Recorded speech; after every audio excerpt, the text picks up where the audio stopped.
This episode brought to you by Haamonii Shochu. It's Japanese tradition to drink shochu with friends. Be sure to pour gold medal Haamonii Shochu and remember to pour it for others, not self. You can buy it online at www.dnm.com.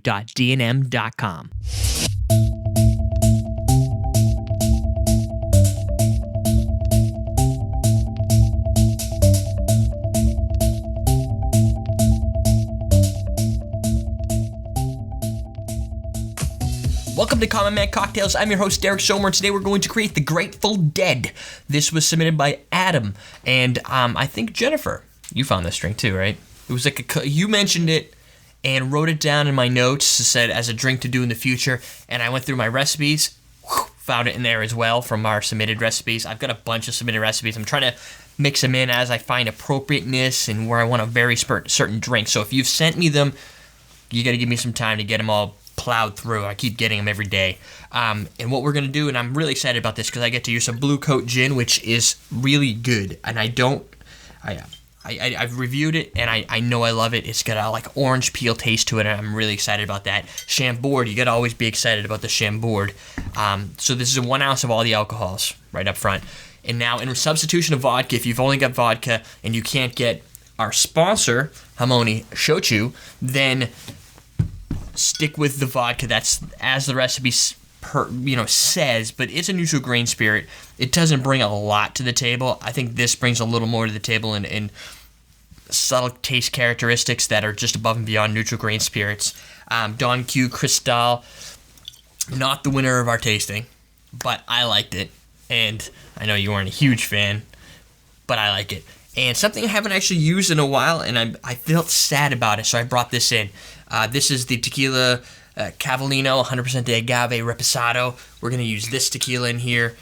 Whether it's supposed to be silver or reposado or whatnot, it didn't really state, so I'm going to use what I like. And I think you should do the same thing. Use what you like or what you can get. And all those things are going to be in this little drink in a Collins glass. 1 ounce of everything.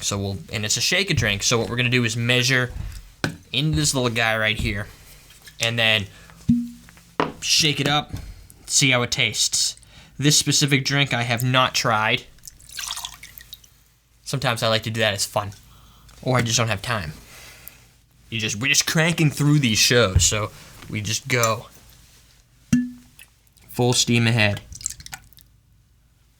I really enjoy that smell. It's not very juniper, a little juniper, but it's like Sprite meets gin, but not cheap like triple sec, like good, like awesome. And I'm a fan of awesome. Do 1 ounce of the light rum. Do 1 ounce of the Cavallino. This, I believe, is still mostly available in Texas. So if you're in Texas, if you go to, I think it's called Specs, is the big Uber place to buy alcohol in Texas. You can find Cavallino. You can also find Riedzul if you wanna try some of that, which is another one I highly enjoy. If you get their añejo, it's the best thing you'll ever taste in your mouth ever.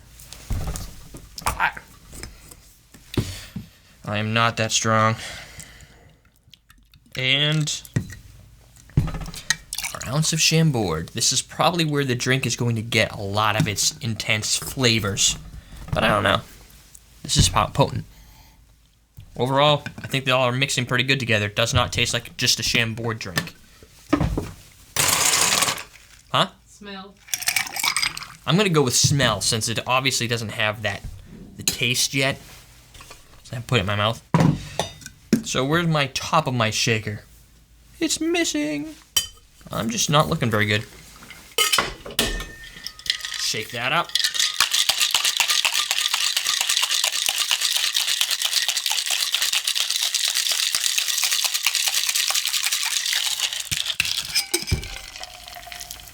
And this will go into our Collins glass.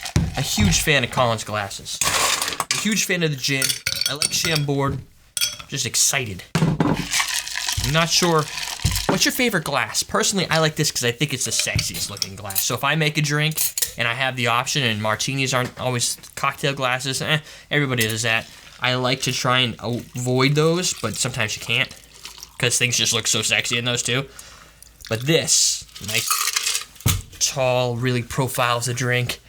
Kind of it's a peach? No. Purple. Looks like squished grapes. Like squished red grapes without the skins. Maybe a blush wine? Purple? That would probably be from the chambord. Would think. Oh, it smells awesome. It smells like everything all at once. Tequila in the back. I don't know.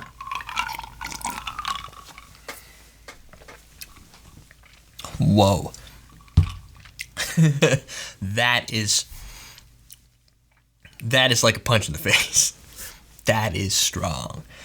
If you can imagine the intensity of a Long Island iced tea with berry and orange peel, a little tequila in the back, which I think you probably get from a Long Island iced tea anyway.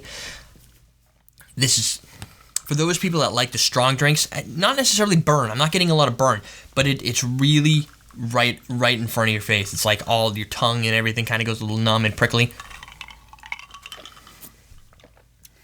But not for the faint of heart. I guess that's probably why they call it the Grateful Dead. A little bitter too. Actually, I'm getting a little bitterness at the end. So, starts sweet, ends bitter, lots of flavors, really intense. If you put vodka in here, it's probably even going to be a little more intense because the Haamonii Smooth, as I've said, since they're sponsoring, I might as well give them a little side note here. It's ultra smooth, but it's only half the alcohol percentage of vodka, so you're not going to get that ethanol burn.